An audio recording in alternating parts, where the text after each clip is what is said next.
Salam, Atavatan TV YouTube kanalının mehriban tamaşaçıları. Atavatan TV'de faylanan haberler. Habermizin 2024 yılın 17 fevralına kıfanına. Türkmenistan aviakompaniyası Kuala Lumpur ilkinci uçuşunu yerine getirdi. Aşgabat Cidde aralığına ilkinci yolcu uçar qatnağını yerine getirdi. Türkmenistan Rusya TV gazı ivermekteki şartnamanı doğru yerine getirdi.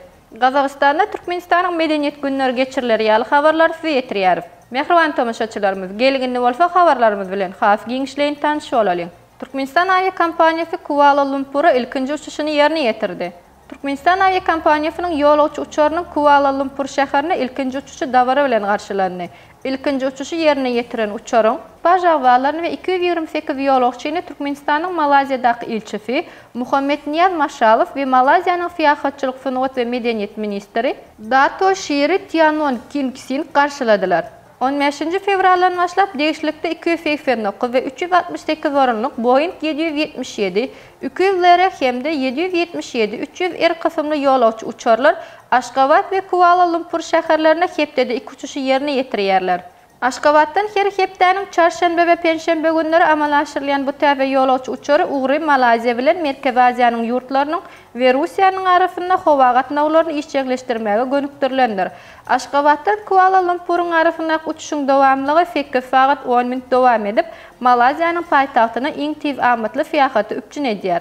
Malazya'nın fiyahatçılık öftürmek boyunca agentliğinin ma'lum etmegine göre geçen yıl yanvar-noyabr aylarında Merkez Asya devletlerinin Malazya fiyahat eden fiyahatçıların sani 20.910'a barabar bolupdur. 2022 yılın 17. ayındaki görküvücağı aranında brief tofunaltı biten 107 götürüm yukarılarını. Değişli dövrde Rusya'dan gelen fiyahatçıların sani hem 2022 yılın görküvücüsünden 360 götürüm pandemiyadan önkü yağına 2019 yılı akıdan hem 39.105 götürüm yukarılanıp cemi 1645 fiyahatçıya den olupdur. Aşgabat Cidde aralığına ilkinci yolcu uçar qatnağını yerine getirdi. 2024 yılın 16 fevralında Aşgabat Cidde aralığına ilkinci yolcu uçar öz saparnamalı aşırdı. Aşgabat'tan Saudi Arabistanı padişahlığına taraf asmana qalan Türkmen laçını şekillendiren uçar biraz vaqtdan Cidde şehrinin halkarı hava mendiline oğandı. Uçardan düşen Türkmen yolcuları dostluklu yurdun toprağında mehirli ve mihmanseverlik bilen karşılandılar. Hem de onların ziyaretlerinin hem haç paralarının kabul olmağı dile edildi. Şeylik hem bu yerde hava mendiline Cetko Hava Mendiller toplumunun başlığı Mazen Muhammed Johar Saudi hava gemilerinde yerüstü hizmetlerini yerine getiriyen komisiyanın yol başçısı Omar Ahmed Al-Mavudi, Saudi Arabistanı padişahlığının aviasiya hakimiyetinin iş dolandırıcısı Süleyman Al-Bassam bilen Türkmen Hava Yolları Agentliğinin yol başçılarının hem de vekillerinin arasında gıyfaça fekötteşlik bolly. Şeýlelikde Aşgabat Cidde, Aşgabat Uğru boýunça ilkinci iýgiderli hava gatnawaçyly ve ol hepdede iki gebek amala aşyrylyp ýolçulara hyzmat eder. Türkmenistan Rusya TV gazı iýermekdäki şertnamany doly yerine getirdi.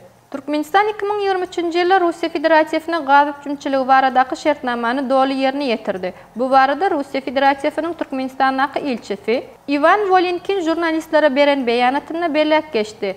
TASS haberler gulluğunun haber vermegine göre Türkmen Gaz Devlet Konserining başlığının orunbasary Murat Arçayev'in belirlemegine göre Gazprom bilen şartnamanın çeklerine 2023 yılda 5 milyar kub metr TV gaz iýermek meýilleşdirilipdi.